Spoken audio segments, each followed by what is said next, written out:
Shahar joyda yashasangiz issiq suv bo'lmasa albatta bu juda noqulay. Hozir mana xabarlar chiqdi, Toshkent shahrida bir haftalik mavsum tugashi bilan, ya'ni rejali o'chirishlar haqida. To'g'risi o'ylanib qoldim, nima qilamiz deb.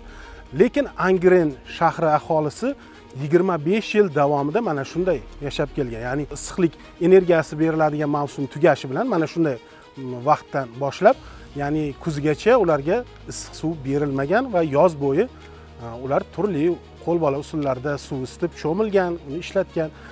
Lekin bundan buyog'iga, aniqrog'i may oyidan boshlab Angren shahri aholisi yil 12 oy to'liq issiq suv bilan ta'minlanishi ko'zda tutilmoqda. Bu albatta aholining yashash sharoitlarini yanada yaxshilashga xizmat qiladi.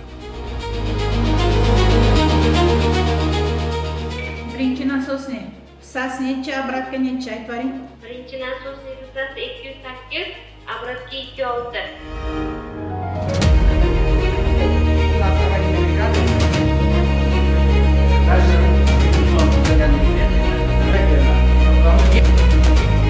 В городе Ангрене на балансе предприятия Ангрен Шахар Иссыклик Таминоти ООО находится 114 километров тепловых сетей. И мы планируем в этом году летом, после окончания гидравлических испытаний, после устранения всех порывов, которые будут выявлены, мы планируем подключить горячую воду. В этом нам, конечно, нужна поддержка управляющих компаний, которые сейчас тоже готовятся к отопительному сезону наравне с нами. Тоже мы им всем раздали предписание о подготовке к сезону, чтобы они подготовили свои подвалы, чтобы они наладили циркуляцию горячей воды именно внутри дома. Это очень важно. На сегодняшний день проводится испытание магистральных тепловых сетей. Общая протяженность магистральных тепловых сетей составляет 8,5 километров. Также вся аварийная спецтехника подготовлена. У нас имеется экскаватор, аварийная спецмашина. Все стоят сейчас на старте. Если вдруг произойдет какой-то порыв, мы тут же начнем его устранять. Мы разработали программу подключения горячего водоснабжения для города Ангрена. В городе Ангрене в настоящее время фактически подключено к тепловым сетям и пользуются нашими услугами 695 многоэтажных домов, более 90 бюджетных организаций и также прочие оптовые потребители, в том числе малый бизнес, офисные здания, около 400, вот они все у нас зимой получают горячее водоснабжение и отопление.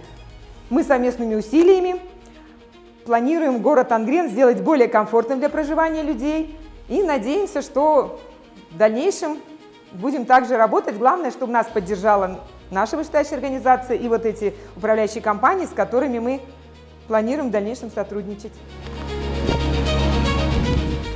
Aholi nima deydi, hozir so'rab ko'ramiz. Aholini eshitganmi?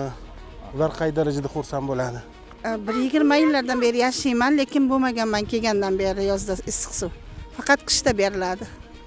Yozda ham berilsa? Berilsa xursandmiz, berilsin. Bolalarning kirini yuvishga qiynalyapmiz-da rosa. Shu gapni eshitdingizmi? Issiq suv beriladi, yozi bilan endi bo'ldi. Yil bo'yi issiq suv. Deb kecha eshitdim. Xursand bo'ldingiz? Rostmi shu gap? Rost. Ha, xursandmiz. Odamlarga ancha yashash oson bo'ladi. Hozir misol yozda issiq suv uchun misol kimdir ariston ishlatadi, kimdir biladi, nima ekonom bo'ladi-da misol. Elektr energiyasi ekonom bo'ladi ancha. Yaxshi bo'lar edi bu.